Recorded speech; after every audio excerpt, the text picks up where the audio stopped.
2017 అనుకుంటాను. ఈ farmer suicides ఎక్కువ ఉండే మనకు. అప్పటికి ఒక 20-25 రైడ్స్ వెళ్తూ ఉన్నప్పుడు డిస్కషన్ చేస్తూ ఉంటాం కదా.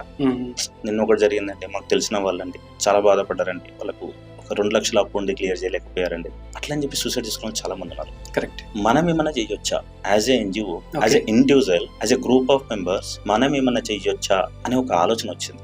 చాలా డిస్కషన్ జరిగింది దాని గురించి. ఓకే. కాకపోతే అది ఒక పెద్ద వ్యాస్ట్ ఏరియా. అవును.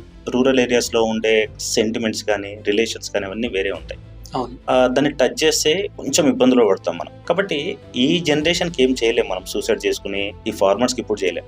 కానీ వాళ్ళ నెక్స్ట్ జనరేషన్కి ఏమైనా చేయొచ్చా అంటే గవర్నమెంట్ ఎన్నో స్కీమ్స్ ఇస్తుంది, కానీ ల్యాక్ ఆఫ్ ఎడ్యుకేషన్ అది అక్కడి వరకు రీచ్ అవ్వట్లేదు.